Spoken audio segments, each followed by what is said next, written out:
Mapuanei e sasanga ia e pe o le tala i le utunga vai nei maoto tupu.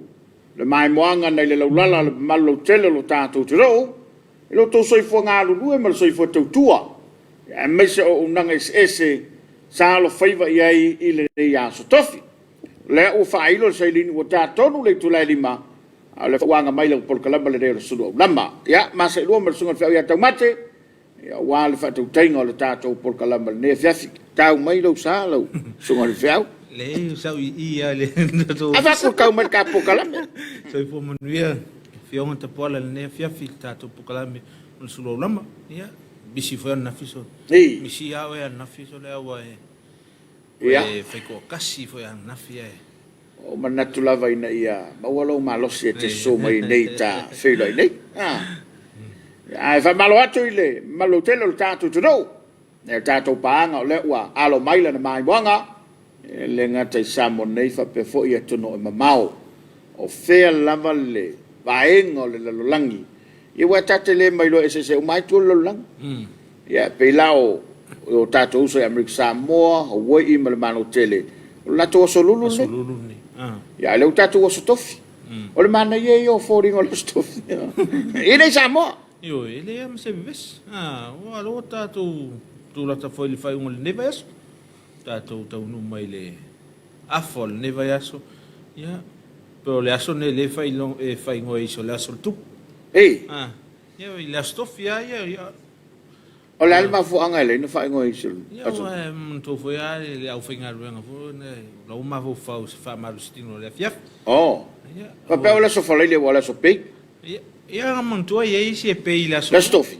La stofi. Bana ya. Ya. O le tau ala o finanga lo tau mat. O no o le fa fonga mai le tato te do. La o toi mana tua ye lo matua. O nei le pe o toi. Yo. Lo toi fa mana tua. Va vetango le cara no toi. Ia po le tulanga foi le o woi. O le o sa ku le kad ngau sumal toi na tai hau. Tau ang matala. Tau matala. Fa yo le pe verso ne misi verso le o disi verso. Toi matala la. Fa mau le lapi. Yo, fa tu pawana te me te matala le kad. Al verso ato au te ngoi fo. Tu uai. Ai te sila fia lo. Ia uai e fa penale soi fonga. Tasi mea. Ia o so tato utunu. Ia te le lava ina. Fa soha. Ele o se asa ko e mo ko inga ngasa fa yen mena. O le me voile o le alua ia malana kare o no male lo matu. Ia e pe o temile dei. Ia ua failo lava me uma. Ia ai fa fela yatu. O le ua ma futa mai. Pa ia le o fainga ruenga, ma malu fa le malo. Dai nane pa ia fa le to o Samoa poto. Ia o le utatu le so tofi o le vanve le vaias. Pe ia ele yasa. Io. Alu utatu o stofi. Fa malo toi ia te la to nga lulue ia o talevau tai nga tai fale ia o company o business tu moti fa la tong ia me se foi mtanga luanga malo ia le ota ton lo te le tu la lima ia to ilo nawa a mata foi un ta penal ta vale to nga e mot mala o ni sila utau nu o de mana vala farfa foi le wa man toi nga luanga amata la farvalu mana vala fa ois na faso wale ma wale malo sultino Olisi, na o ele tai au ele toi foi mai a ofisa. Ia olisi, o pelana mali lo saunanga, ia na tapena anga il fale, tau tuana lo saunga le mu. A fai na mata mai lunga le Facebook, e lo telefoni, o le wa tapena tanu il fale, tau tuana lo saunga le mu lunga le. Wala le ngata i samonei, pe foi tu no mau. O te fanta mala, ia onai minute titi lava, e tele to mana tuai. Ia tulai mai ai fala velavi. Fa malo il Tapua'iga le kalesia, i tamao le kalesia, no fo komiti, ma se foi le sunga le tai fono, le sui tai fono, pe foi le yonga le fai la utusia o le kalesia fa pe foi le sunga le tutupe. Ma lo lava le un sai le ne aso i fea manga luenga, aftai foi le no talo i le au fenga luenga. E so se fata fai taulanga i tonu se o tato tnu. Ia manuia le alfaiva se o tato tnu ne aso. Nei lava se nga se po se leo e pa o vale le aso ia ele fo se fa lava tupu ia ne aso tau man via me uma ia fo ling vai ia o la tu talo leo le taiao ma le afiafi ia tu atu sio tatou tunu a o le faiva fe au mangaluanga i lumo le atua i lan pui ngamana i lo tatou soifua ma so tatou wola Fa foi fa malo atu le Tapua'iga nei tatou matua pensione. Lo fai le faiva le Tapua'i ia ma seu sila pe o le fa'alangiga foi le ave ia ainga le tai o le fiangaiga. Sila le vaopule ma tumua ia pi fa pena le galuega nei tatou matua pensione. Seu sila le fai galuega ma le todo. Ia ma ave le tualalo ma ave le fautuanga. A pe le na ta'ua ia faululunga le kanesia. Ia le samata watu na awa yatu le motele salafai. Ia il fa mo o le fakasai saleula. Ia fa maloto foi malo le tau tualotu. Le fakasai saleula ia e mai se le tele lavo e kanesia le uta pena umsanga o la tau malu Tapua'i malo le tau tualotu. Me u mata tu te faia ia faia mo le vi inga o le tu. A un tato foi senga luenga tau mate. E polale ma mafa i fea ma le tinga inga. O le taimi ai o tele li pine ma pate patia e le kanesia ma le tulu. Pe umatu atu se ven. Yo. Ia pe o le sole sa atino ele umsanga o le mal Tapua'i le fakasai se aula. O tu fai lam ia le lam mila ia le so ma lo lava le tautua pe on sauno le sunga Tapua'i au lava ni ati tatou. Ia foi lava le vinga i le tua. Ia wa ia na faso so ia mai foi ia tamau ainga yo tatou lim mai so le poto ma le atamai fatino ina ngal ben ia foi pela le vinga le tua ia tu mau pelo tatou tatou faftai le mui foi le tua ia ono na taitainga vai le fengo fie o sunga Tapua'i o le ai ma le foi fol to fan to faiva ma le falo na inga ia mai se foi ia o le soifua ngalulu o le kanesia ia le upu foi le fai le ngai tupu e tamata sila le ngai tupu ia e popo el tau fale mau no winga e ala to e fatino le ngaruenga ia e popo el au sila ma le Tapua'i ne ia fele tu le ala ia pe oso le pe aulanga ia pe oso le fiti mala ia ona faina le o le fa moi o le o tau manu ia le usao no le sunga tau mate o lava ne ia te tatou wa monia au o le tua ia e ana le Tapua'iga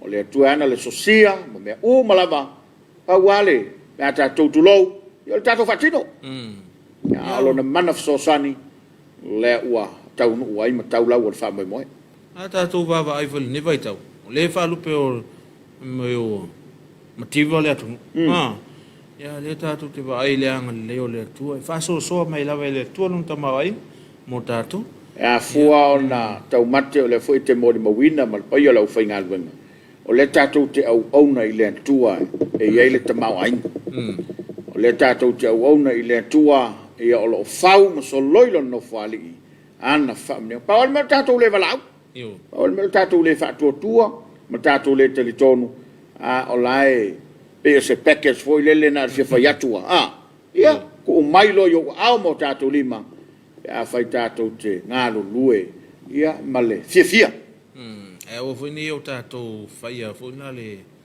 pe o tatou fatala le fai ia pe tatou te manatu fai mo tatou a wai fai lo mo tatou ia a mai ia pe ngal kasial le ia pe mai foi ele a fetul fa malo le Tapua'iga la o fionga ila malo malo msiofo la o fionga le tui male fano vale toa solo vile lua ia ai me se foi le sui el fono sui tofia malo fatua a fetul fa malo ia ila o fionga sui palemia ma minister ka pedeta ia wa ole malanga ia tunu mau le fionga le palemia fa malo to foi le la o fionga le fonftalai ma sui malu o le fono au fai tu la fono ia fetu foi le fa malo le fa msidonga ia malala to foi au nanga ia fa lulunga mtanga ruenga fa la tonga tum oti o lengo company mo so spicinisi ma lo le nga lulue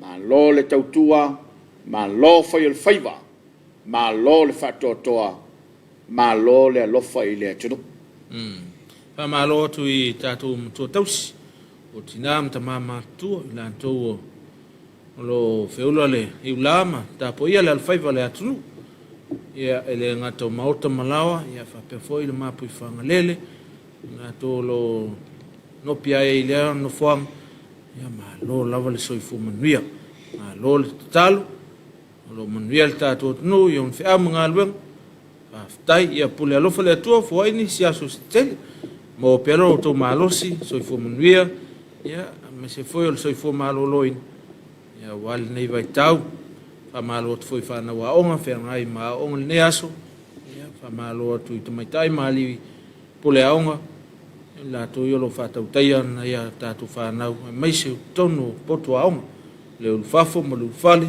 ma lo la wal so fu manuia ia fa on lawa ngai mot mo law ngai sa ul fale ta to ia fa na wale ni o ta to ave fo ko vittima me ta to te fe al fa ia fe au ngai sa ul fale e lo foi alta mai tite lo fa moni long tamam tina no le fietu wale aonga solo no le pasi alu ya afetu le mafa maloile o nanga fa soifo maloloina ele ngata ele falmatele ulum totua tu poto mesese me ole ia fa pe fo falmatele to sivi ma le tota no ma filelua ia me se falma fa tu malo tono le todo o nanga me le totua ling tama tai fo mai o to soifua ia me se le fo o falma tu maoti ia ma falma ia le private doctors ia fa malo atu lo tua ma le o nanga lo faia ia fa malo fo ia ila to o lo fa ta to li nga sanga solitino malo le tinga ia wai ta to le nei ma wala malos ele fa tu salia i tinga o lo ta oto ma le o lo nga sanga se yo ia e o le loto ai fa ia wai le lo so loto ia e loto vai e mai ati ai ma ia tuai ma fa no ma le to sima ia fai mal lot fai mal fa o ati ngao wai e isi fa pena to mat e te fsiliatu o mai o le manuia te mana tu aso wa fine na o mo covid ya tole e fa kofa mai ale malos ale manuia o se fa lo to tele yo tau tala ile ola e ui lava o la ngona le tinga ele fa pe le luta fa ya tu ia fa malosia mai pela tu le mai ai pe ole o tasi na fo lo nga senga o lava yo mala ele lau fa sol ne fiaf ya wa e atilio na mai pe fa pe i fu fa tu le ma yo ai tal tonu mo le fa tu le o pa fo ya o mai le se singal to ina o mai fa usas o mai vol time le tu ti no e wa la tala monia la fionta pol pa o le time man tu ai el tanta le tu la talata ile tu e mi ai mai le mai so o al ma lo si ta sia e va tu voi ia tatu o le o tatu pol pe on sa no sunga ta pol ya tilo no tatu mai pe va pe tatu te ta on fiata tu fem tatu le ma sa val dia fo ai ile fem le qua malo si io o mo malos e o ka qua e malo si ai me se le fo i pe fai o le nai fo lau me le fatu tu lo roto ave lo fatu tu anga ye ling me mai tai fo mai lan to ye le poto me lan mai ia e ala mai ye le fa malo longa le tu mo oi ia ai wala ke lui ka bo fo ye kama se voi e palu parwa o ngai malos ai van dang ai fale tonu aile ia fo e taua la tu te masato lutino ia pe yo fo ngau ai saulo la mar ko nga mai vo me ole lo makua la ka ngui fea o ko inga la ka ngui fea me ole o ngai solia ma mai wa mafua o lo songa pisa o ia me salali tu pata mai ta mai wala sau ia o vai mai fa kau lo wa vai le kau kio me fai ale me moni la vai pensava no sunga fe fea e te me o mai ia tofotofonga e lo ngi fa so soga o tofotofonga o lo tato foi soi fanga ia pe mau pelo tato tento Ya lu Tapua'iga mo tatou ye au malos. O malonos. Awoni o tatou vai Yo. lalo. Awoni o tatou. Ma ungi ka ko mga kumama. Yo. Wa ye altai mi tatou te ma ye foi tatou. O inga kifo. Ele va pe. E te malos ye lava. Sa ele. Mi tatou te ma. E kala le si ko mo ko inga ngai e fai atu ye merkar ko ngai. E kele o ilo mai le pere. E ki ngare me. Ai, wa kama mai ngungu voi. La fai aku ye kala. Se, awe ke, Loko kele, se vaya. Mai oi. O fa ki le kau. Ele fai ngofi. E feo lolo la pe feo tama fon la le mole tau sam. I. Ai afa tim. A mo wala kau. Ia wale au ngala. O pe tama la e mo ia. Sunga ko seta. Ia, e mo umaya ka ko. Pa malo tu e sunga ya fata male. Ti mo fe ngai man ngalwenga. Ia malo lava. Te lo na wa. Ko lava ya sola wori ki sama. Ela ki ta ko fi homai. Ole me te talu sio man tu nei ai. Le ai. Ole mela nai ma fofonga.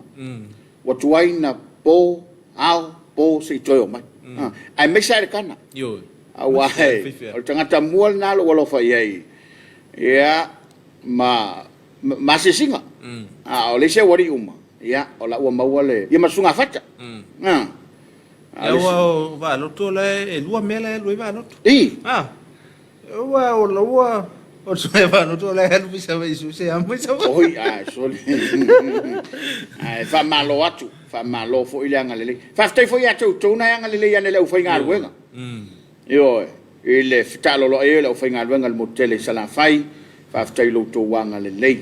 Tai lo to lofa, ya. Tai lo tal lele ole au nanga le fa ka sa TV. Ya o ile motele sala. Fai manato le we tato lo fa ngai lungo lo penga fai langi. Nei tato pa anga ma nei tato ainga. Ya o maua mai le tato por kala mo le Afiafi. Ya lo fo ina failo la to lo faanga fe mo le tai mai. Ya mai se lo la to ma futa mai le tato por kala me. Ya ma se ilo ai po fele ma futa mai le malu telo le. Todo. Te no se Jeremia so I fo mri lo sunga fa aftai ma tango fele por kala me. Ipu fa lua so I fo mri lo afionga le Afiafi. Ma nei le por kala me ya ma fatu mumuna e tolu ya a tole alofa. O Anne Stewart, Talofa watching from Northland, New Zealand, Faftai. Fran Perasi, Jeremia, Malota Puala, Malepokalami. Hello. O Ngalu Mot, ia la mai fatu mumu. O ngetalo, talo fa ilo sunga, mole lua pokalami matango fiel ne Afiafi, alofaanga mai Tacoma, Washington. Faftai na mafuta mai onge. Kiniama Asora. Lo fatu lau sunga I fai au matini manuia le por kalame fa tai kiniama yo pale yang siva sanelivi so for manuia Suluaulama aloha from 808 Hawaii ya ma lo fa tai o siala misite veli so for manuia au sunga malo lava lo sai fa unga wenga ne yaso alo fatu manuia le fefi lo fa anga vatu inei ya olita ma misite veli male fanau I nei vai pua. Oi, fatalo fatu vai pua. Malole, lange mama, alo te veli. Ole ala Forbes, watching from Melbourne, Australia. Manuel Pokalame, faftai. O te veli sasile o solom tau tiel, mele tanga tau. Salo lupe matasila, talo fala vai do sunga mo Pokalame atako fie, family le tua, God bless my Queensland. Ya nema futa mai Queenie na nai o samaraki. Man topo le ale le yo le sau au kufunga. Ai ale le kakale koso. Ho, kakala lo ke vele fa nga longa. Tautia. Ya. La tainuripi Anastasia Falili fatalo fatu manuele lua Afiafi. Aftai nga alwe tautuino so tatu tro. Alo fatu mai okila New Zealand fa aftai vai tutu. Alo fatu mo oe malainga. So ifo manuele sunga ya Charles Faltulu. Ya usa wo mai New Zealand le fatalo fa mai. Fala Nicola o Pepetele, so I fomrie la usunga fa pe fo ilo sa tau, Maria tele por kalame ya o matua malu lava nei osi. O le o toi amata le ala le ata muli ngā luenga. O le afa muli. Ma lo ngā lue. Ma lo lava. O le utu talo papa, talo fai ala ilola o fionga tapuala ma le sunga le ma lo lava ya lo sunga le pokalame, fai pea i le avaiaso maso uma. Ia fai pea i le tuolo o lo soifua tautua, ala i fea mga luenga o fianga ia ilua fionga foai le malo si tino, ma le mafau e tautua ai, le fafonga anga asi o tātou tunu. Manuia tele, lo sunga, lo fatele atu, God bless you guys. Tai. Ma ia ngalo ma se misi se peti, ta lofa tapala ma le sunga i le whawhenga, ma nuia tele le lua porkalame vi ele atua, whawhtai le tautua tunou, alo whanga mo le atu mona i ainga i Samoa. Whawhtai ngalo? O sa anita tuita mai, ma lolo se fue i lang matafi, lo sunga, ma lau whetalai ngā tapuala, whaile talo, yes, alisi to ina i le atua, e na e whetalai, ai aise mea mātou te manao ai, ia mātou ole atu, foi se me te fina ngalo ai. O le mai manuia le Afiafi manuia fole pokala. Alo so i forma. Le o mau atu, alo fatu si o tatou whianga i nai i tua i whiawoi. Sa fatoa, o i sanapu. Le safa i le si singafua. Yo, o i mtautu. Le ai i whiawoi kaungolengu o Satau. Sataua. La taino lipi tala fatapuala malua sase lua ne Afiafi ia tolo o manuia ia malua lau fonga fifia manuia lava le tātu kalabe alo fatu mai vatu i Wellington whaftai O ainga tawita malo lava tapuala manu so atau manuia le pokalame matongo fia nei alofa ma futatu i Australia. God bless. malo whaftai pela sunga sa o le lava tapuala fai male fatu tua i le tua e manuia ai alo fatu manuia le whasoa matamatatu nei malipone au se talia. Ana kose, ma alol folau, manuia i lo sunga le neva yaso, i ele tua ilo na ngalei, malo na alofa, o tātou toi fei loa i aile soifo manuia ma le lange ma, manuia le tua i lo tautua le nea Afiafi aftai ana. Ma lo soifua, leu tu taula papa, ma isi fai fea au o korseta, ia ai o mungu kables, ia taula papa lo malanga sunga i falfalenga so lato no. Juliana alo voi, fatalvati au lo sunga malo le tauatai alo yo lo faiva le Afiafi, au tapo ia tolo fanga mo ainga umala vai awala, alo fatu mo olua whaftai Juliana, alo fatu mo olua malfanau. Sinta te vanga, whaftai tapuala, whapelo so atau le nea Afiafi, manuia le lo pokalame, e moni le saunoanga, o ati ngā e o mai tātou whamoe moi le tua, whaso soani ai tātou whatasi atu i Brisbane, Australia. O peleti peni, ma na ia le lua pokalame i le lua sase lua matamata atu i sini au se talia. Aftai mafta mai peleti a pe foi le tumaitai a Sinta te vanga. Tawa ele vau Afiafi alai, so i fo manuia lo lua sase lua, a mole tapuala, mole atu alo whaanga mosi au tina, pele ina ia vasa alai, ma le tātou ainga uma i sale moa, ma le lalangi ato, whaftai le tātou EFKS TV, wha manuia le tua, mo lua ma wala wina alo fatu alo whaftai e lau sunga tapuala se moli alo whaanga tau le vau o le wha mole mai lo no winga whai alo o le whafonga mai son tina o le winga na sauranga al tawalai o ia tau le vau wha leo atu lo alo whaanga e moli atulanga le mai mo mai son na tua ia le wha pera taita ia wa le masenga e sui salemu ia o le se tai le mafta mai mal mal tato mele fai le sunga fifia soloi saemo ta lo fai le lua sa selua alo vanga mai me pone au se talia o yo chulu ni wa folau ta lo fai lo sa selua alo tele atu mo le pokalame manuia le Afiafi mafuta atu Cranbourne Melbourne ya ana kose ia famnia le tua il fai ngamalanga i le fionga le Princess Prime Minister sa fa pito fia me na omi mtafa male au malanga atu i tupai o manea maoli ia o kwini na nai osa so i fomonia lua sa se lua le Afiafi pe foi le EFKS TV Samoa ma lo le tautua atu no ia manuia le tautua atu no manuia por kalame o le Suluaulama le Afiafi alo fatu eva tu nei sini. God bless. Ainga tawita, mole atu o lo whaanga na iau ainga umalava i lo tua anu. A pea una le tua i tu tonu se matunu. Love, God bless. Pakisa tausanga soifomaria. Alofatu au lusunga. Alofatu and God bless. You too. Alofatu mai Hawaii. Whaftaile mafuta mai, pakisa. A pea foile tina ia a inga ta vita. Ya, o luka falanginga masoi. Mole atu alofanga maolua. Watu nei leone tutuila. Mana ia pokalame manuia le lua Afiafi. Aftai luka manuia foi fe amunga luengo fe ngai ele na tunu. Ai sa manaima ya soifomaria i lusunga whaftai. Le lua ia li o malo asiata. Ta alofa i lua sa se lua soifua manuia. A pea foi unanga alofa atu se utina.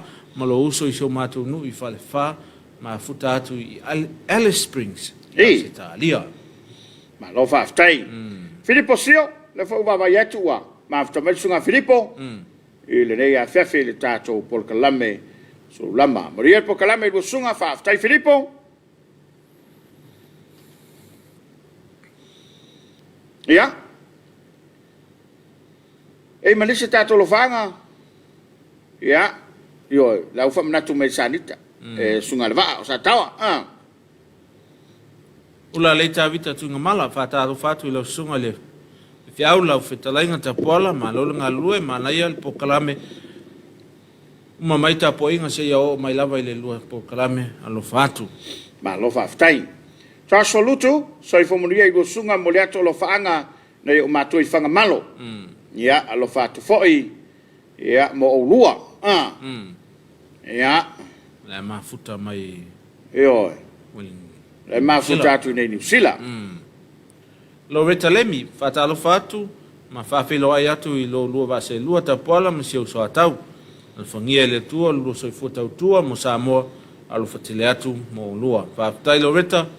O lena to vao, tu ia Iosefa, ta alofa Tapua'iga whawhtai le sunga mo le polkalame, ma takofie, ma ria tele le lua tau tua ne Afiafi. Moli atu alofa i seo uso i fusi safata. Ia. Tutu i lunga tatou. Ia. Ma futatu i Porirua i Wellingtone. Seki ale talo mua. Alofatu mo o lua. Whaftai. Na tole wata i 2 minuto na afalo le tulai lima. Le ua maftabai maluainga. Makilani. Pata alofatu lua sase lua ne Afiafi. Mana ia pena ia se lua ukulele. Fai mafonga mai se lua pese. Sui fuli wha longo. Ia emanu ia tele pokalame. Ia almakwale ia masase lua kase ukulele. O fala nai taua Orlando Paisa. Alofatu mo lua alofa mo mātou i Melpone. Ia. Tau le vao na fo ie maftabai. Ia ma nuutupu. Koko. Ia ma nei al pokalame. O le mele sa u, ma nei le mele sa sa uno, el tatu tutole. Ma nei pen sta ukulele, ale ne utau fa pe ta mai lo ia na tula idea fa sale. Sam Leo. Ma lo se fue lo sunga ma nei al pokalame. Ia tabaleo o tau na alu i si parota, lo fatele atu mai i Pittsburgh, Pennsylvania, tono le malo tele o sol. Kwa mamao le me usa wai ale. Lo iva sa umanu mana ia fa su ne fefi lu sunga, ma fa fegai ngam boleato lo faanga il sunga fefi au ya Tony Poasa ma le faltua ya Solia Lofi. Tau tai pao ia ma Asaira Luaiva ia ma Pepi Tolu. Ia ole kaula waku le me faisi mamao le. Rosita Stanfield. Good morning from London, United Kingdom. Maruia mfaftai mol porkalame, maruia le Afiafi. Sauni mātou ngā ruenga nei tua o le ke lope. Mfaftai o peni finau, whamaniatu le atua, i le iwa sutausanga, i le iwa sutausanga, i le aso, whamolmole alufanga mai New Zealand, mfaftai mol porkalame mātango fi. I, po ila le atolo na iwa sutausanga. Ia, whamaniatu le porkalame. Ia, malo whaftai. Iwa sutausanga, tele na tausanga, whaftai le lofa mleanga le tua. O waha iatu le. Ele melena tupu ile fua ukilan. Ya, ua tele foi famtalanga. Ua faawinga, famtau pusisiri foi is. Ya, ua fetoso ina foi ile nis. O mea lava tupu. E paulava le tu foi lea ia. Pauale nganga faaftai ina i o Tapua'iga o le mamalu lau tele o se o tātou tino o i lea i tua lolang. Ono lo latou faataua o le aso fanau o le atoro. Tonu lava e moni au i outou finagalo faalia.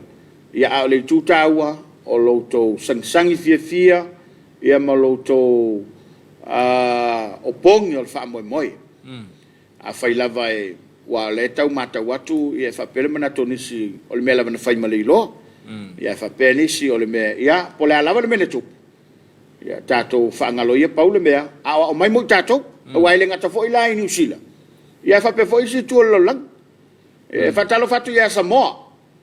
Le ia taua i na Kansas, California. Ia le fo i maufa mtalanga, ia la fo i tāpena lo lato sisinga fua. Mo le masina o kuso. Ia, tele lava ia Wellington ia fo lava ia soli nei pea, o la sofo. Pea le, ia. E pea la sa fatino ile, sa uninga Wellington. Ia tailo mo le fua ai, Mo le fua fo le singa le fua wa le fape. E ilo la to falel nai ai se ofisa fo yo consula pea. Ia awe to le pale mia ilo to fala ngolongo toi lisio tala mai e tono mau. Ma na ia la fa sol ne fiafi. Ale to e tau no fata o tatu tanga. Ia wale fa mai foi se tau no le fu. Ele ta o le. Awa ole tu le malanga i temi o koloni. Asi si lor tanga vai. O fa longo o saltung. Ele ta o le pe lo fa ia le savili le aso nga e ta o le si ai longo o tanga vai. O nai fa lo. Wa. Mana ia foi lo taf. Ia wa pe ole mena ole uta ba ia tu singanis. Ia wa tele i mawhaitionga i le komiti ma i la tonu whaatinong. Ia e mantua. E so se whamoemoenga lava. E le mawhaianga le filo ai ma le whare tonu. A wai le se lau pasene uma le tātou whaatinong. E o lau fwoi la i le tūlanga le na vavai atuai ia o tūlai fwoi stasio tabali i ma whaatinong ngalong fwoi le asalis. Ia o meo o fiafianga. O sawe, la ana manino le saunoanga stoin. Ia, e u yanga leanga lo leo kwa foi lana tsi fiele o ele foi lana na sound on palmia ele fa pe na serious sound on palmia mo fitali inga lava fa fa le polo mo tabali ale winga lo fa mtalanga se o sa ma fia o fu so me o malo e wa ave ma finis ai o me lava tato te tala no ai ma tato ai pa wale me ia maule to vai ma nei le tala sta so fa ya o mai se me o fa le tonu mo ita lava ia. Lona winga, ia awane io tapisa.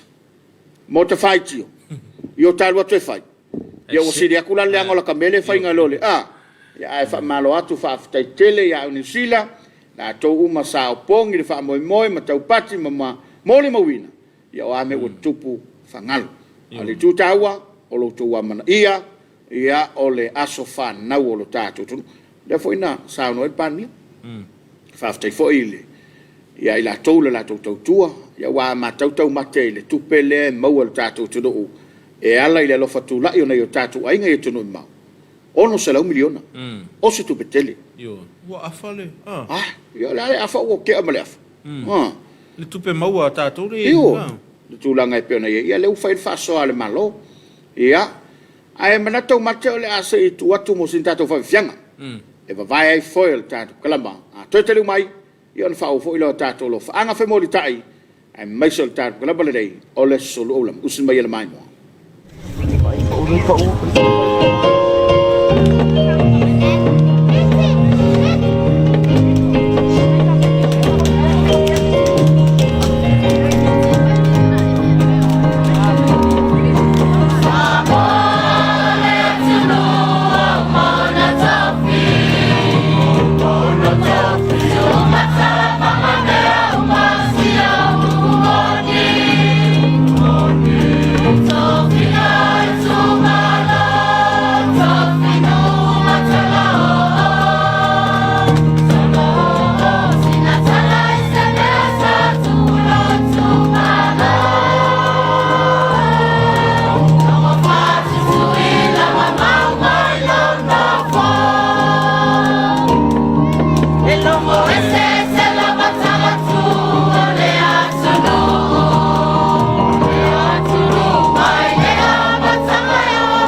Lue mai.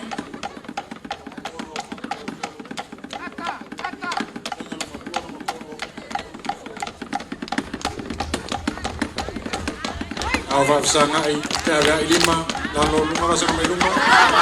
Ya fata lo fa mai sa pati. Mai sa pati. Ya. Telefon el vai no. Na walo mai. Kisi lunga, alo, naya, ya orang lama cale ni na.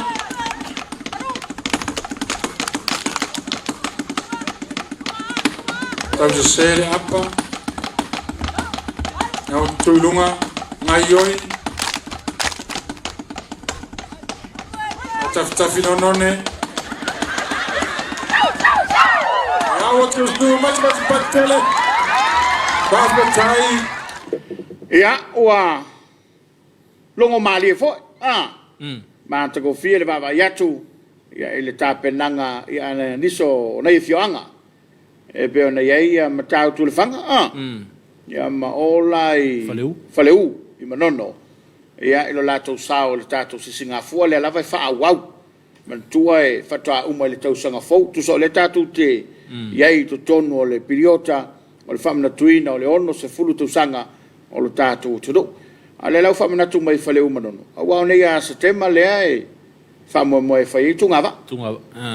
E alo te wawa i atu whasalonga mtanga longa lo leo. Te au le whelefono mai lato e whai a waa. Ia.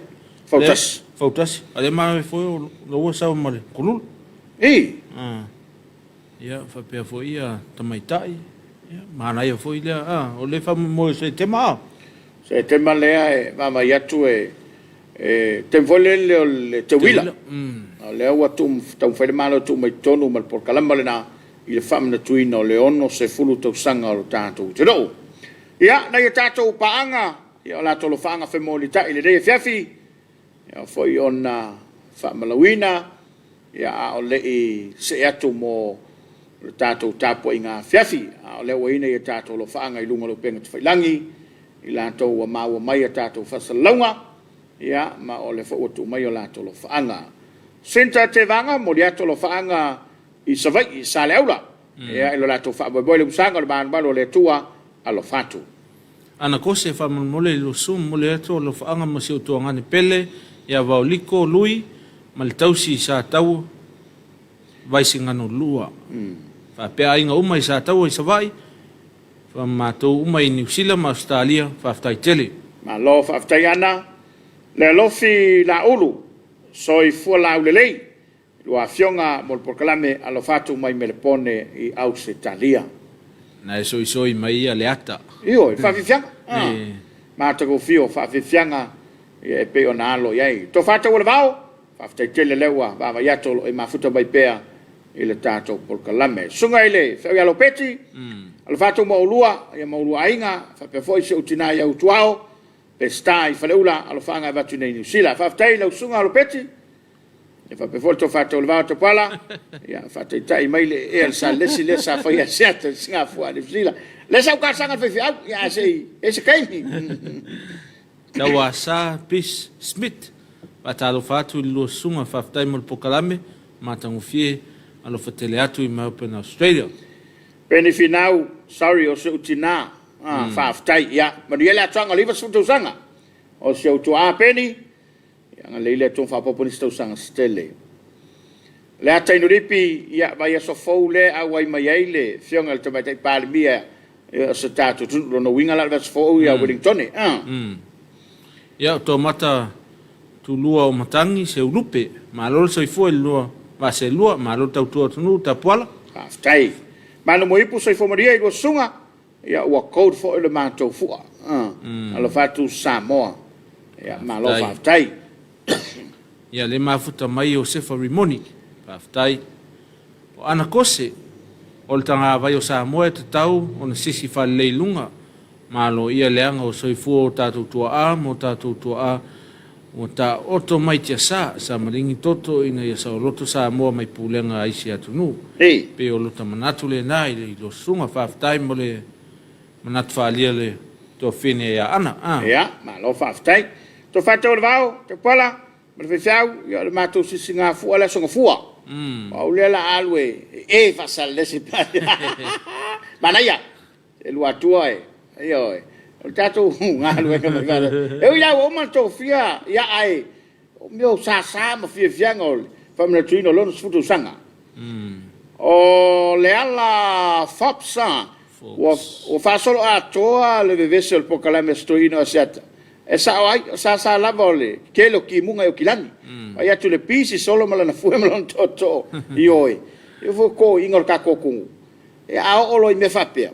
Ia, i la ngona lo lato fia. Ia neta se ui, ma alo le tautua i luosunga ma mao lava le me matabata tuai. Ia e whamni atu luosunga lo whaanga mai San Diego i California ma lo tele Amerika. Whaftai neta, ia nae soi mai a neta ne Afiafi. Toes 10 minute ona tale o le ono. Ia e pe ona maua mai nisi o tātou paanga ne Afiafi. Ia, e man tō foi e. Ia ana kose nae whaamole aue ke wakimu ngā aso, lai whai atau le mau. Ngālu se peti i o le turu o tātou, ia na o le ititi, te tala ai le i whaatimu, maluluina pe o stroino asiata ma le malo komiti sa soi la foi ta pale mia ma lan tala foi fa pesa fa tausua ile to fanga ngai malai pongo le malo pipo ia mo ile lei o le la ma wa mai ni so tatu panga le nganga le to fa to a wai le fa perna tu la il pale mia mo tenia set pe la sa ta la suo foi ile va fanga ile vo tu pum tamali o le to ia ua mimilo foi tātou tu o ma veo se venga mamafa ia o sa lava e tātou wha moe pua o leota alu iei a polimatai wha pētou te le mawhai se mea ma lo lava langolango le whainga ma lo fatu ia ua vaila le mana ia o le whawhiwhianga o whaleu ia e peo le ua awere wha ma lo ia polima ua taunu ua ile la unga le au sosani foi lea e tau tāwita ma koriata e mailitala le au sosani o le ale unga o le tala, ma lo Josefa. O le ala folks, se longa e fai se sala lesi au kilangi. Ma salo ele i fai se malu tai au stoila. E o atu li te wila, pe au lia, o matua se lau pasene le siufonga le sala lesi au kilangi. Ma lo whaaftai. Luka whaalanginga masoe, e le mai a kengi a porim. O le ko ke lala whame a porim. E lo pesa, e se lau vaya. Ai o le whawhianga le na mua. Oi. Ia le kei. Le ele i aluru ia mtau. Whale uma mtau. O leo kou whapea, po lai maua mai e vanga la ia. Whai foi selta mai tau. Oi son. O ena e poe a kaio. O le winga mai sunga ia puau maluka. Il whai ngā loto le Afiafi. Ia wā poli mtai le whai loto le Afiafi. Le o whawhiwhianga whasamore me lai a mai. Ia whai o. Ia, o le foi lai, ele ngā kainga sasinga, a le foi lai wa sasei malerina, ia ai, o sa lava o le Afiafi, o le fefe le stofi. Tātou fai me fia, o tātou te fai me ita. O tau foi nai, iei tu singa ma le fia, ele sisinga fua, ia, se e o le tū tāua pena mātou mwhai atu, o le mau o le fia. A tātou mau o le fia, mau o le ata, o le mesili nā tahua. A leu tāpena mai vingo le tua, ia e maise o le sao tupulanga talavou, e ala ia lātou whianga whalenganga, ia mara wha moe tāle ono, ia ona, tū la ilo le teitai o sauninga, a wala tātou Tapua'iga Afiafi.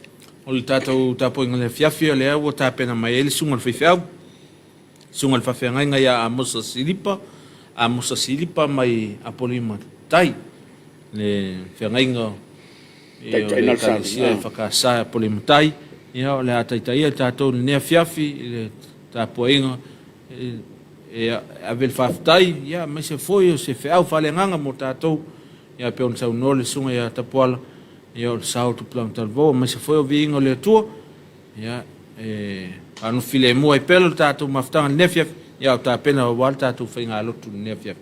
E mai ele tātou Tapua'iga. E toi fo i mal tātou pukalama. O le toi fo i mal tātou pukalama, ia la e mai moa i niso whaalinga o taunu mai le tātou fisa.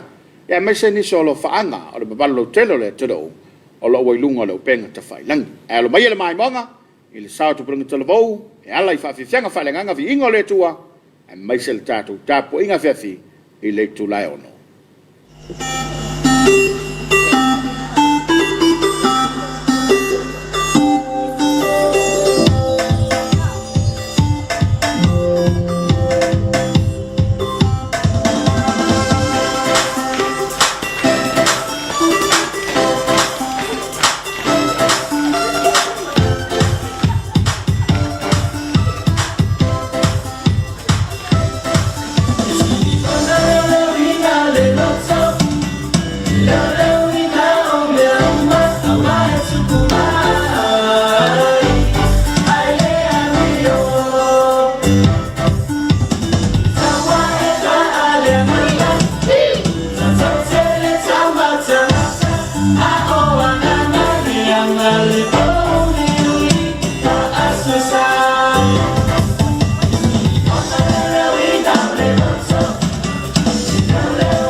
Mapumaya Samoa ile nei tu lao le aso.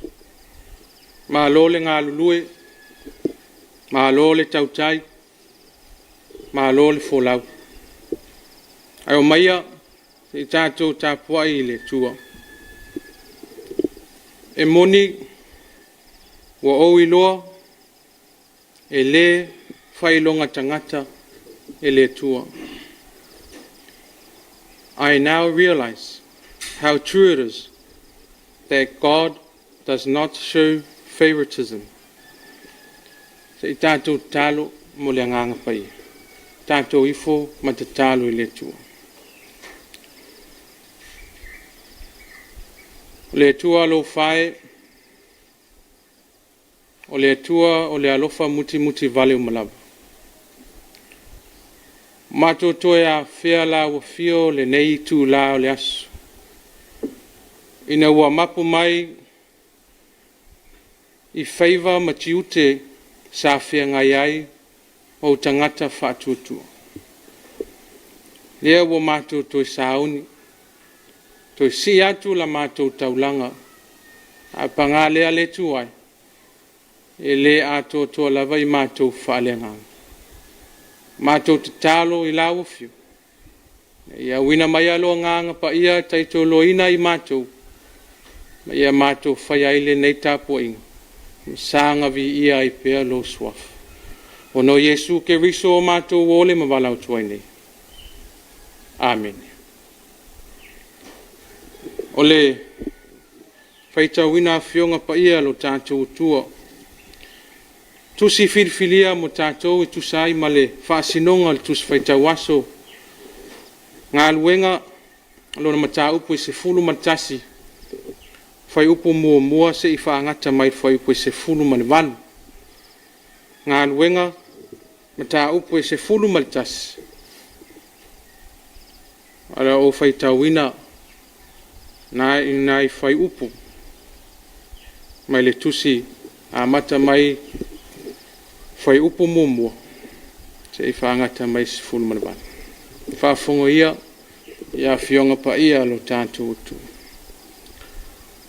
O whaalongo le au apostolo ma le au uso o iutaia. Ua talia inu ese le afionga le tua. Ua alua e fo i Peteu Jerusalem. Ona fifina wa i lea ma ia o le au peritome. O whaapea mai. Na e alu atu i tangata e le peritomeina. Na o tau a ai foi whaatasi mai lātou. Na matau na o tau tala atu. O na fio ifo leo le anganga pa ia te i lātou. Whapea o na fio ifo te i tātou i le amatanga. O na o manatua lea o le afionga leli. Ua whapea mai. Na papatiso ina lava yo ane i le vai. Ai papatiso ina o tau le anganga pa ia.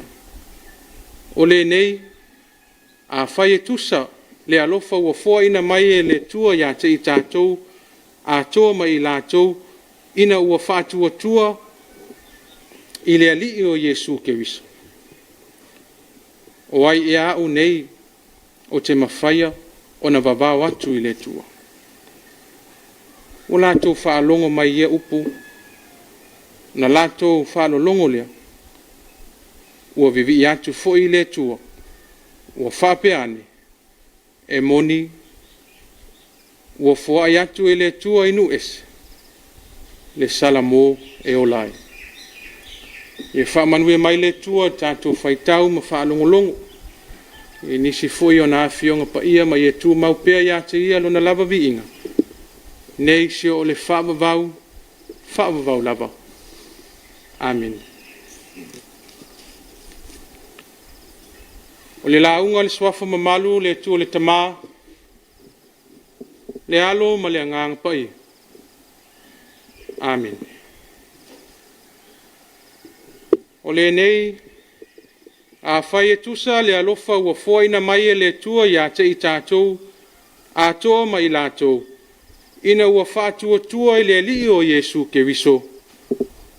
O ai e a unei, o te mawhaia o na vavau atu i le tua. Wai upo e se fulu ma le fitu o whai mamatua, o mawhauwhaunga i le nei foi Tapua'iga. Ai whamaile manatu au tu e tusa ai ma le whaasinonga le tusa whaitau aso e whapea. A whiwhiu mamai. Oh, welcome.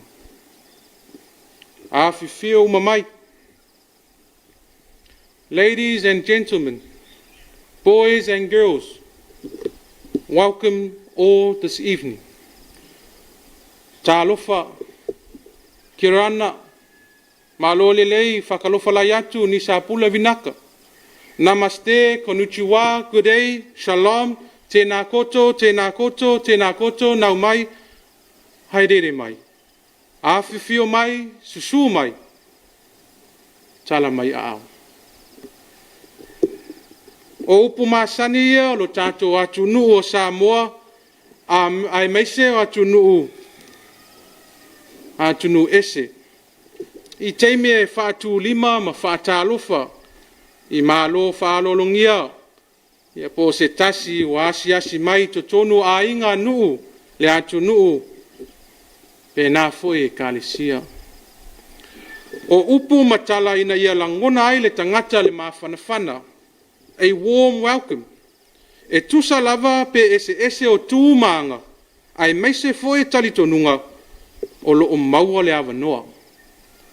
E a fio mai ai. Tangata Samoa, o māsani e tali mālo lelei. O e loa foi le tangata Samoa, pe moni ma wha maoni o le whai mai o se tasi, awhiwhio mai, susu mai, tala mai a au fōlinga matua wha uu. Lau ngutu tosololoa, o le leo matua wha alik, pe fia fus, au tua, o lo pa o leo tele mai ulo, ma ipu wa ato solo, tasi ale mate, ua ita, ua aungata, ua aiu. E le o maua le anganga o le tali malo le lei.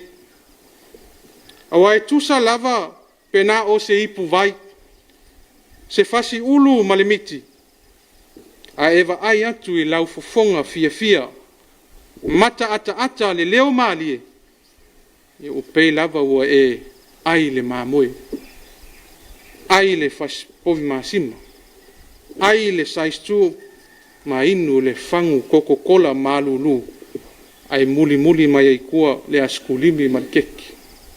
Ai sea, ua malie a toa le loto. Ua malie mata e vaai, ua langona le mafana fana o le tino, mafaufau, ma le anganga. O le anganga la lea tali malo le lei, sa iai tangato nu ese I le tusi sa tatou faitawina.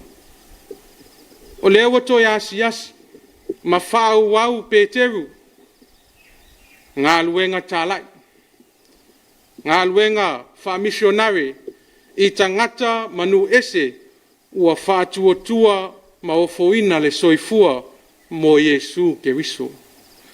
The Gentiles welcome, opened their arms, their homes and their hearts for Peter, but more importantly, for Jesus Christ as their Savior. Ua talia ngō fie, tangata nu ese matali tonu ia Yesu Keriso, ina ua longo I longo a, ngā luenga sa whaatino Peteru, whamai, sa whaamaloloina, o se tangata e walu tausanga, sa ta oto ai ma whea ngai ai ma le mai leo le supa, e ingoa ia ainea. Sa ia toi tū foi se tina taua I ingoa ia tāpita, ia olona winga tō reka, sa ia mai, sa ia oti, awa toi tū o ia. Sa milo tino ma ai whaatasi Peteru matangata, nu ese peo Simona, o le fai paumanu. E o I le taitai to o se lau o le au tau o Italia, e ngoia Cornelio, sa whaatasi, ina ua iai se whaalinga na au mai le tua, ina ia fio mai Peteru I to tonu o lona fale, ia whaalongo I mea uma, e polo a I mai ai le li. E rei whaafiti la Peteru, ina ua ami atu o ia e Cornelio le taitai au. Awasa iai foi le whaalinga o le tua sa whaali atu ia Peteru e whaatolu lava na whaelo atu le whaalinga.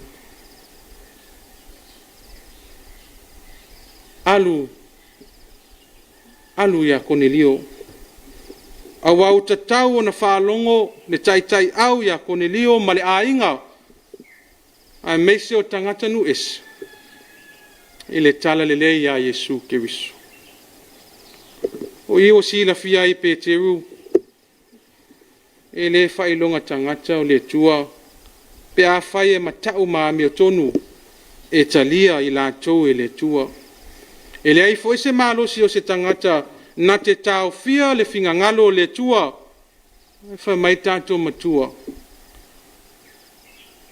Wai ea unei o te mawhaia. O na wawao atu I le tu. Who was I to think that I can oppose God? O lona winga le mawhai lava o na wawao I se tas. Peteru le so o Yesu. Taitai au ia Cornelio. Awa le teimi lava. Sa tautala ai Peteru. O le teimi foi le nana fiu I fuai le anganga pa ia. O whaalongo le upu ma tautala ngangana isis. Ma vivi atu I le tu. O le ala ua toi foi mai Peteru I Jerusalema mai le malanga lea. O lo iai le apostolo, le au uso, o i utaia o lo whaamuli mai. O atu fo ile tala, o tālai, o talia fo, e nu ese le awhionga o le tua peitai, o le fia i lātou, o lātou fefina wa. Awa o ala masani na o le o ai tālai atu le tala le lei nu ese ai awane i milo tino whātasi. Awane ai whātasi awa o tangata le mama e le iperato meina e le muli tai tu la fono o tu maanga whaiutaia. E o saa o loa le upo le antunuu le au iutaia e tongi le moa ai uu le afu. Iutaia e manao e tālai le tala le lei ai le fia whaatino le tala le lei. Na o le whaafolinga. Ave na o se fasi mea a ele ave atoa. Au lea ua whaamama lama.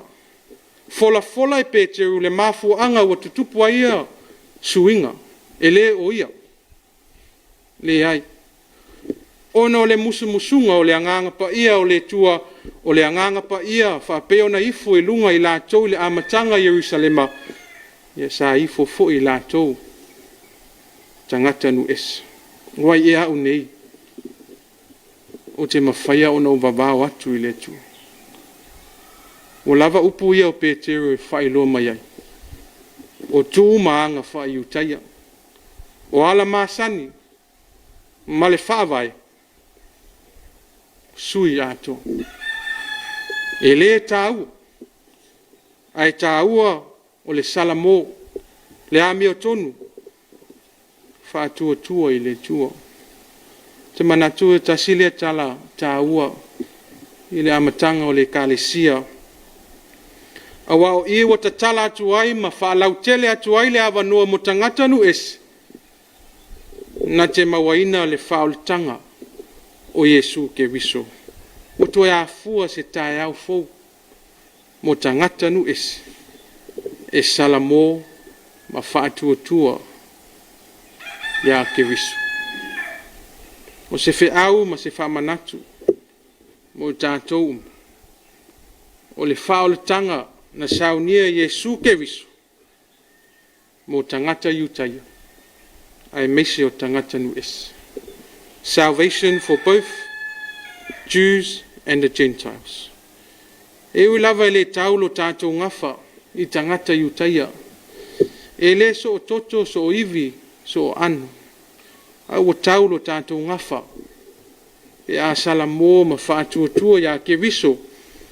O le ala tonu lea ua mawai le awanoa. I a whiwhio mai. Susu mai. Ma tala mai a au i le tua. Pangalea. O lo to o tele lava. Ua le talia le vala au mai e whio mai. Ia salamo ma whātua ya ke wiso. O whaingata ai o na whio ai. Le anganga pa ia i le loto o le tangata. Ua maa le loto. Tumu le ita, fia taui masui loto leanga. Whaamawalunga. O ia whaapeane. O lo ulava poto ma le ata mai. Malosi o mafuai. E o ina tau mia atu ai. O e vai. O e foi o lo au na matau tua mo le ngā luenga o le tua.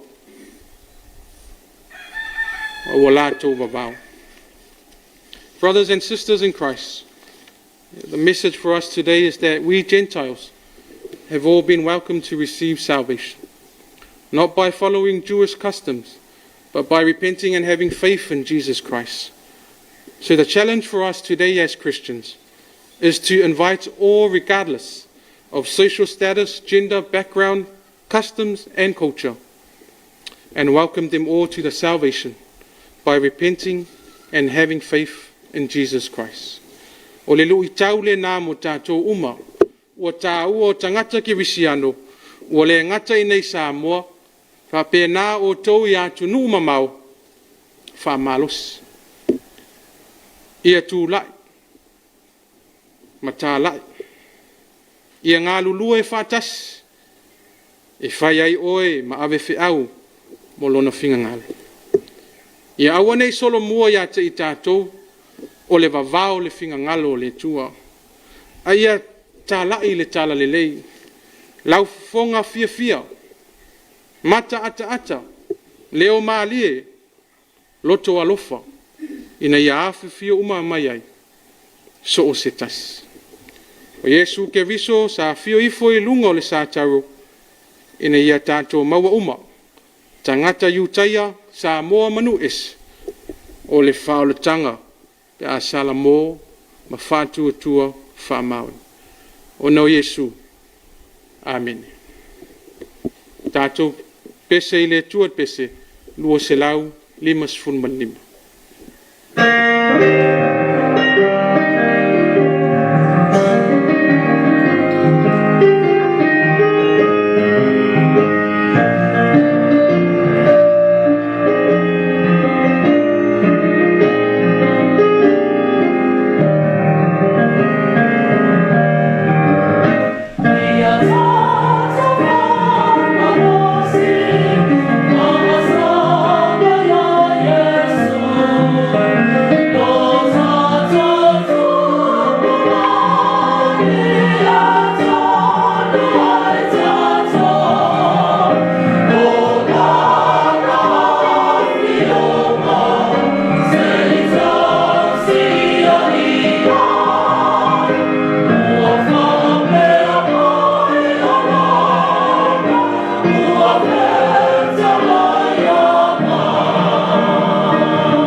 tātou te talo, o le talo whaafitai, whātou e senga, ma mole atu nisi o tātou mana o ngai luma o le tua, si tātou ifo ma te talo i le tua.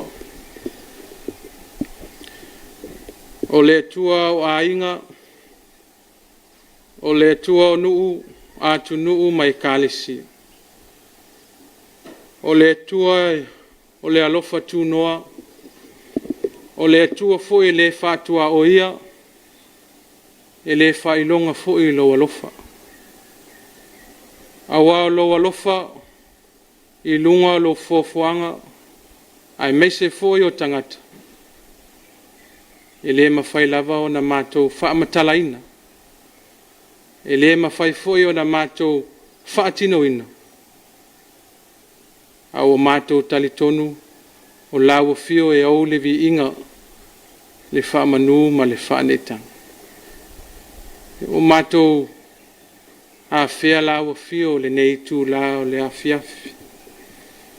Ina ua mapu mai nisi whi au mga aluenga. Ya me se foi whanau i a o onga. Mātou whaaftai lawa fio. O lele ua mou maali atu le malama lama ya o mātou whea ngai ma le pongisa ya o lo tu mau pea lo alofa muti muti vale lunga ya i mātou mane e mātou whaaftai la ua fio a wasa mātou tau mate pea ma le ete pea ulia fo i le neitu la o le aso i le tele o whaalawe lave whaafuse ima whaalawe lave whaale natua a pena foi o fa mai lo o pe pesi le nei vai tau ai fa ftai le tua o lo manuia le to tele o tangata fa tua fa ftai le tua le tu la foina i matou au matou o atu i lunga e ala whaingata o lunga o le sami o lunga au wala tele vavave au nisi foi lunga o le ea lo mātou watua. Mātou whaaftai o le letu la foina i mātou. Na o le mātou vivi i lawa fio o wao lawa fio lava o le matai sili o ililang. Mātou whaaftai le tua i au mea alofa ese. O mātou moli mawina foi le ne yaso. Ta mau a inga o le sosia o whamanuianga ese wa e foi na mai o mātou lima i mawhai ai o na mātou atia e pea o mātou a inga o nuu atu nuu ai meise lau e kālesia whaaftai le tua i le mālosi ai meise foi le ola fau o mawhai ai i o na mātou whaatau nuu i ati ute me se foi mātou vala awina lo mātou tua. Mātou whaaftai ma le poto ma le atamai. Ya me se foi tā lengi ese. Ya wa e whaapaleina ai mātou o tangata whaatawa. Whaaftai le tua lo manuia. Ya Samoa. Ya me se foi tama whanau uma. O e foi o lo ngalu lue ma tau tua ya tunu mamau. Ya o le ngata sa ilinga manuia ai mese foi la tau tuaina ma tala ia tu le tala lei la ufi whaaftai le nei tu la ia mawhai ai o na vea i mātou ia o sui o Samoa ai mese le kālesia ia e whai Tapua'iga i le nei aso whaaftai le tua ono lo tuspa ia o upu matala ya me se foi o fetalainga o la ufio fai pea matai ala lo mātou whainga malanga ya fa pena foi le musumusunga o lo wanganga pa ia ma fai ai na whaalotu teleina teimi mātou langona ai le vai ya me se foi o whao sosonga o le fili ma le ti apolo e sili lava la mātou whaaftai le tua o no lo walo pele o Yesu ke viso ya na maliu ma fala va au o le ngata mo tangata yutai ya me se o tangata nu es pe a fai lava mātou te talitonu ma mātou salamo o lava o lo mātua li whau. Ia le tu wai, e te sila fia o mātua loto o malava. O le to tele I mātua lo mātua tua, na o le whaalangi o mātua tangata ki wisiano. Peitai ane o mātua mafua foi o na vavao isi uso tangata lo tau mawhai pea. E ngā lulue ma tautua mo lo ngā luenga. O le mawhai ai o na whailo atu I nisi. Le whaolotanga o lau fiu. Le tu ai, mātou te talo I le nei tu la. E se ia lofa whaamangalo le I fonga Samoa ia mātunu umamau. O ani se maneleanga o mātou whaia o le tusa malo whinga ngalo. A vea toto tāua Yesu ke viso na malingi lunga le sātau.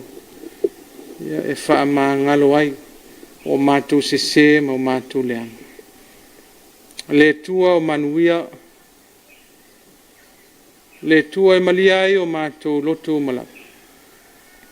Mātou te talo I lau fio le nei tula. Se ia lofa ma e whamanuia. Ia Samoa, malo tūtō tasi. Ai mei se foi o nisi ua whai Tapua'iga whaatasi.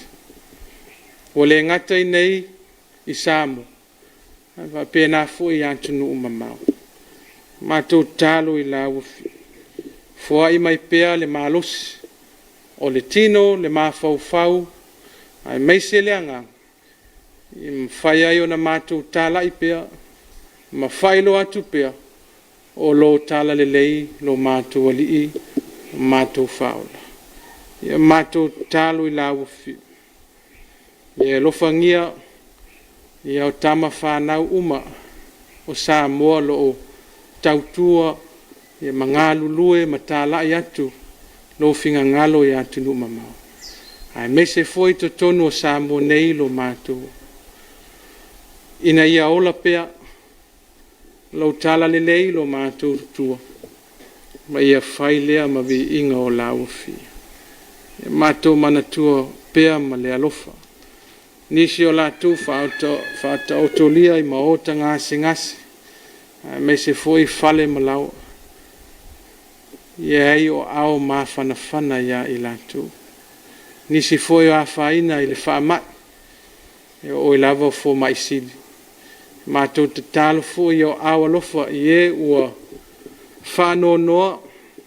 O na le wala aupa ia o lau fio. Ia ai le mana o lau fio. E whaatafi e se ai.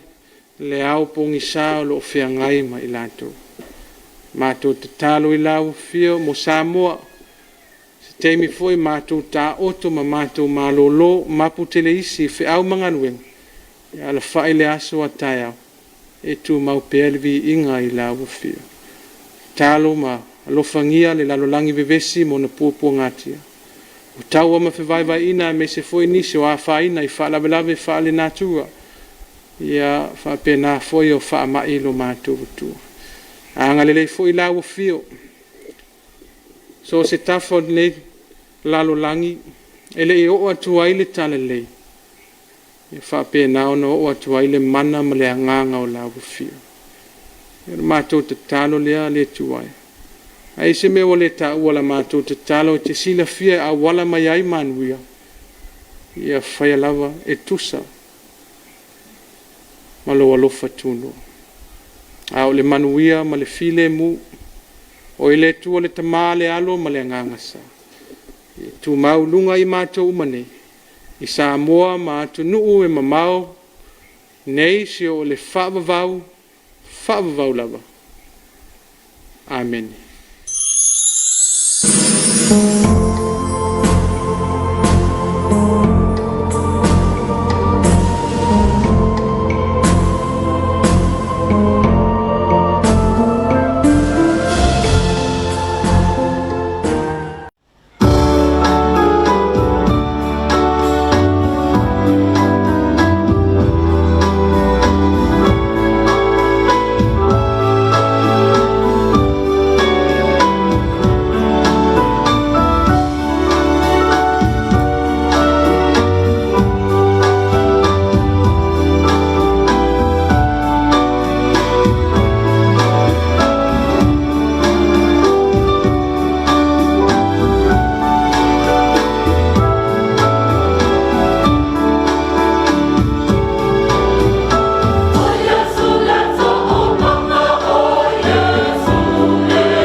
milu tele wa te nei le afa le ono.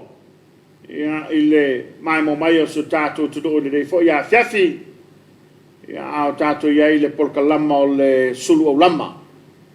Mina tulava ia ua whaafonga maua lo tātou tudu o ile fe awa le tala le lei e pena tā pena ia ile wauna le tua. Tau mate?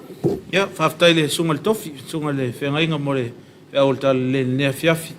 Ngā lo tā pena ma lo sauni. Ia, mna tau a fio mamai. Ia, teimi o le wawa o le kalesia o musu ia le kalesia e nao la tau lava e tau el tala le. Ia, o le teimi o Peter. Ia, le teimi le sa to e to ino le kalesia m Peter. Whak Peter. Le io le tala le mo tanta uma. Ia, o fia im tanta nu ese le o nao tanta Israel. Ia, o fia ia nu tua oi mai la tau. Whapena le vaita.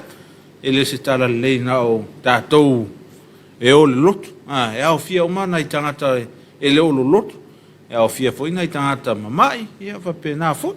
Ia o whiauna mo tātou whaftai le whiangainga mo le whiau tau mo le nea Afiafi o le talo o le laata. Ia mo pelo malosi. Wa le whiangai ma tiute ma whiau e mese foi o le walauina i tonu kalesia i le nu. Ia malo lava whaftai. Le ua tāpina mai e tātou whalinga. Ia wale o fia le malo le tero mai e tātou whalinga. Ona toi foi mai le tātou kalama o le Suluaulama. Usi mai el mai. Notice from the Ministry of Health. Compliance bottled water companies with the National Drinking Water Standards 2016. The public is hereby informed that the following bottled water companies have complied with the National Drinking Water Standards 2016 for the monitoring period of May 2022. Samoa Pure Water, Clear Water, Vaimanino Water, Letara Crystal Water, H2O Water, Olivia's Refill Water, Natural Samoa Water, Levi, Skyline Water, Iceland Water, Water Express Refill, Paradise Purified Water, Samoa Water, Ocean Blue Water, Just Water Refill, Vaitele Spring Water. Malefa alo lava, Tangaloa Dr. Robert Thompson, Acting Director General of Health, Ministry of Health. Faasisilanga man matanga luenga soifua maloloina. Company nga o si fangwai wa ausia la fua mo le saunga le mo sua vai tau mafa. Lua fese fulu maleono. Faasisila atu ni wa malo le atu nuu. Company nga o si fangwai o lo ta uai lalo. Wa ausia la fua mo le saunga le mo sua vai tau mafa. Lua fese fulu maleono. Mo le vai tai miso esu e ina o me. Lua fe lua se fulu malelua. Samoa Pure Water, Clear Water, Vaimanino Water, Letara Crystal Water, H2O Water, Olivia's Refill Water, Natural Samoa Water, Levi, Skyline Water, Iceland Water, Water Express Refill, Paradise Purified Water, Samoa Water, Ocean Blue Water, Just Water Refill, Vaitele Spring Water. Malefa alo lava, Tangaloa Dr. Robert Thompson, Sui Fa'atunusilia wao matanga luengo soifua maloloina. Notice from the Ministry of Health. Compliance bottled water companies with the National Drinking Water Standards 2016. The public is hereby informed that the following bottled water companies have complied with the National Drinking Water Standards 2016 for the monitoring period of May 2022. Samoa Pure Water, Clear Water, Vaimanino Water, Letara Crystal Water, H2O Water, Olivia's Refill Water, Natural Samoa Water, Levi, Skyline Water, Iceland Water, Water Express Refill, Paradise Purified Water, Samoa Water, Ocean Blue Water, Just Water Refill, Vaitele Spring Water. Malefa alo lava, Tangaloa Dr. Robert Thompson, Acting Director General of Health, Ministry of Health. Faasisilanga man matanga luenga o leo fale pui ma le toifuata inga. Faasalalaunga faanga tamalitai se te maluafe lua se funumani lua. E faasisina atu inu umalala fanga uma o fautasi kulula. E fia awai faanga tamalitai mo le failonga ino le ono se fulu tausanga. O le tuto atasio Samoa luafe lua se funumani lua. O le afaya la tatou funutanga le potufono le ofisa o leo. Apia ile asofaraile se fulo yuni luafe lua se funumani lua. Le itu lai se fulu male lua i leo auli. E tā awa tele le nei whanutanga mo se ata whaata atia. Polo kalame mo wha angata mai le tai. Mo le wha amana tuina o le ono se fulu tausanga o le tuto atasio Samoa lua afe lua se fulu. luasefumalelua. Whaamoemoe o le a tātou whailoa i le aso taupoina. Mo nisi whaamatalanga, whaafesota i mai le ofisa o komisina o leo whare pui ma toe fuata inga. I le telefoni lua, laina tasi o lua po le tasi o ono. Whaafetai, papali i Mona Lisa tia i keti, sui komisina o leo whare pui ma toe fuata inga. Whaasisilanga whalawa i tele, komisi sue o le whainga palo te tele, lua se fulumane tasi.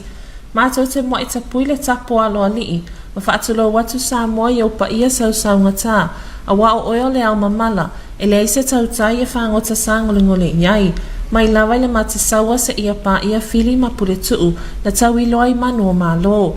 E tali u foi e popoe, ina ne ile atoa li o le masina, i upa ia whaane tala ni lei, o pa ia whaane atu nuu, ma mamalu whaane malo. I sa mātou whaamatalanga, o na whailea malape o le nei whaasanalaunga, ai mangalo ia se leo vai, ma le nganga whaalo alo lava, e whaasilisina tuai e whaapea.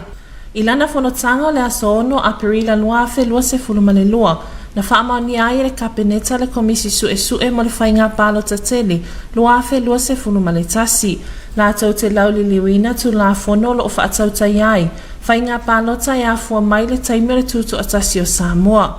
O isi tu taua, o le whaata o toina mai o ni teuteunga tala whiangai, mo le whaafoino whainga palota i le lumanai, ma soa lau pule, au ili ma whaamala malama ma tā upu, ma lu i tau sa tula i mai le whainga palota tele luafe se fulumale tasi.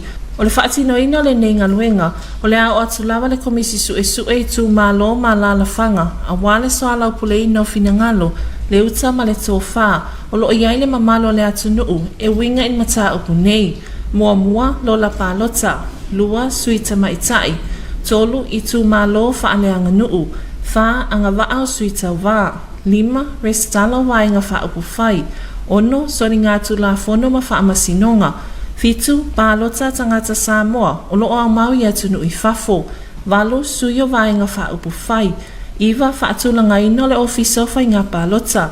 Se fulu manisio mata upulau tele e patino i whainga palota. Tarasanga waiwai le komisi sue, mātou te le whaatawanga wale pe whaititia le mamalu a tātou tuu maanga nuu māsani. Tātou te sapi ai pe a malo tio tātou nuu mafio anga. Le ngatau le anga tonu a wawhilo inga māsani. Ai whaapea foi manisi whaalolonga e māsani ai. Le tatalo le komisi, ono le taimi ma le whaangasolonga o pole kalame, ina ia wawe whaasopolia le sa ilio finangalo le atunuu le nei mata upu, e manatuai le taita ifono ma le komisi, ili anganga mawalalo, ina ia waoia nei whiloa inga māsani, a tātou wanga i sao le autua le mata upu tala noaina. O le whaatala ula tuai ma le nganga whaaloalo le mamalu tele o le atunuu, e fia whaalia ni o lātou finangalo, ma tāofi a wala e sanga whaalelei ati liai au nanga, ma le whaafoenga o whainga pālota, na ia amana ia mai aso, no fuanga, ma taimi o le ata uailalo, mo nei whaataratana noanga. Mo upolu, whaataratana noanga o mata upu i le whainga pālota luafe se fulumane tasi, mai tū malo pālota, vai maunga mua, vai maunga lua, vai maunga tolu, vai maunga wha, whaleata mua, whaleata lua, whaleata tolu, wa whaleata wha. Ilona vai aso mua, vai maunga mua e awhiai lau lii, le tongo vai lele, maunga fia whangalii. Le a whaatinoina i le katoliko vai lele, le aso sfurmane tolu a yuni, luafe se funumane lua. Vai maunga lua, e awhiai moa taa, vai ala, vai puna, le vili, vai wasitai, vai waseuta, mato matangi. O le maotare e whakasai moa taa, aso se fuluma le whaiuni, luafe se fuluma le lua. Vai maunga tolu e awhiai matau tutai, matau tuta, vai singano, leone, maangiangi, vini, whatoia, le lata, mamaangau. O le e whakasai whatoia, le aso se fuluma le 5, o iuni, luafe se fuluma le lua. Vai maunga tolu e awhiai tanunga manono, papauta, na whanua, le tawa, vai 5, vaoala, awhia manu. O le e whakasai vai 5, aso se fuluma le ono iuni, luafe se fuluma le lua. Vai maunga wha, e awhiai a pia, tau ese, a aio niwe, tamalingi, tufui opa, malua fou, matafele, le ufisa, moto otua, ma le fifi. O le e whakasai a pia, aso se fuluma le fito iuni, luafe se fuluma le lua. Vai asolo na lua, Vai maunga numero 4 e Afiai la lovaia to ngā fuafua, taufusi, pālisi, saleufi, fungalei, savalalo, songi, mulinuu, vai mea, a aiofiti, mala mangoto, ole katoliko taufusi, aso lua se fulo iuni, lua afe lua se fulu male lua. Fale ata mua mua e Afiai vai moso, sinamonga, alafua ma mua mua. Ole metotisi sinamonga, aso lua se fulu male tasio iuni, lua afe lua se fulu male lua. Fale ata mua mua e Afiai le pea, pe senga, loto pā, tua na imato, se tua efu, ma ululoloa. O le afa atino ina i le fale komiti o le pea, aso lua se fulu male lua iuni, lua afe lua se fulu male lua. Fale ata lua e Afiai vai loa, tula ele, tali matau, ma vai yusu. E lise, ma vai nganga. O le EFKS vai nganga, aso lua se fulu male tolo iuni, lua afe lua se fulu male lua. Fale ata numera lua e Afiai si usenga, fale launiu, tapa o, matanu mapua. O le katoliko i si usenga i le aso lua se fulu male whaiuni, lua afe lua se fulu male lua. Vai asolo na tolu, fale ata tolu e Afiai vai tele tai, vai tele uta, vai tele fou. O le awhaia i le EFKS vai tele uta, aso lua se fulu male fitua iuni, lua afe lua se fulu male lua. Fale ata wha e Afiai saina toa amua safu ne mapui paa. O le awhaatino ina i le ekalesia metotisi, i le aso lua se fulu male valo iuni, lua afe lua se fulu male lua. Tu uino mata upo tangata ta ito atasi, mo le tu malo paloto vai maunga mafaleata. Le awhaatino ina i le potu fono, o ofisa le komisio fai ngā palota i muni nuu, i le aso lua se fulu male iwa iuni, lua afe lua se fulu male lua.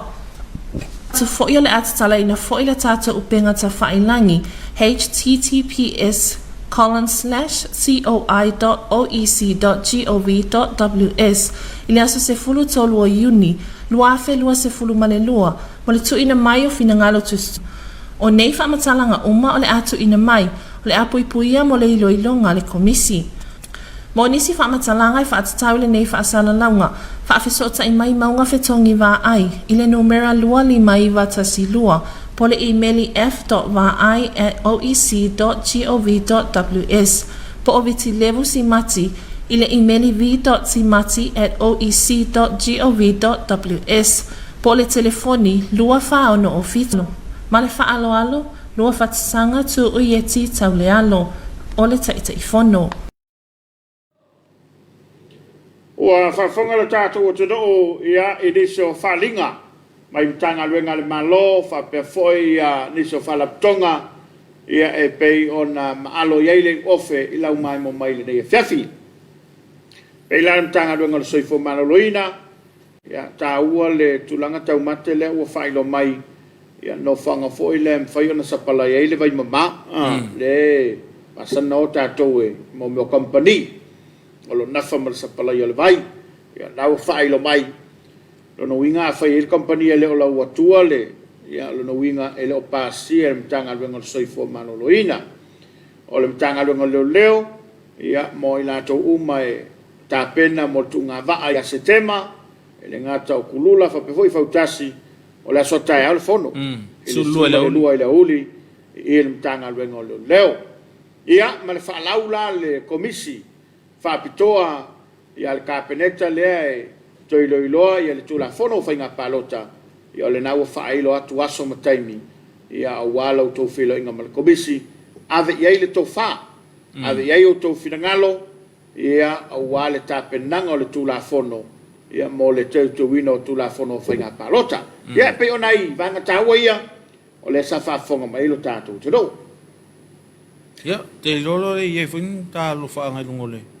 ia au te manatu tau mate o le a le tolo lawina lo whaanga o le tātou tudou o no le wawa ia tu tātou teimi ia ua la lata le teimi o le tātou Samoa te longolongo le fitu ia le ngata fo i lea ia o le awal ai niu malili i le aso i le fefi i le whanavalu ai ono niso whasalonga whapisinisi mai a tātou paanga ia manatu ai o le a alo ia iuta lo mawa ia maria mai lau sunga fefe au tau ia iuta ia e moliatu dengan whaftaitele i le company le SOS tangarwenga le MCL ia whapea foila ma le papas instant coco whaaftai tele mo le langolangoina i o le tātou kalama le ne. Whaftai le langlango ina o le Suluaulama, tu mai fo le tau au, ia umwhai ona au ina tu sao atu i mota malawa, ia whapea fo ilunga o peang te whailang, ia le tātou Suluaulama le nea fiafi, le ngato le nea fiafi, a pea fo ia fiafi uma, o vai aso tai tasi, whaftai mo le tali leo fo mautanga te whatawa, ia le tātou mawhtanga le nea fiafi, ia o lo whaanga mo le tai le nea fiafi, ia whaftai le mawhta mai, le ngato samo nei, a whapea fo ia tātou paanga ia tunua mamau, la to lo mata mai li tātou pukalama le Suluaulama. Tātou te whila i la sotai, ha? Io e. Te mo fo i lava noa tātou te whila i la sotai au, ia la fo i se patu salama se leo pa o papa, ia malu ave fale lo fina ngalo. Manuia lau whasau saunga, au ne ngali ate oe tān fitu, sa mo tono longo, a whalvalu, a wala i niu malili, ia ona whasolo i lava leo tātou pukalama i lunga o tātou ala ata. Manuia lau whasau saunga sa mo nefiafi, to fa yeso i fua.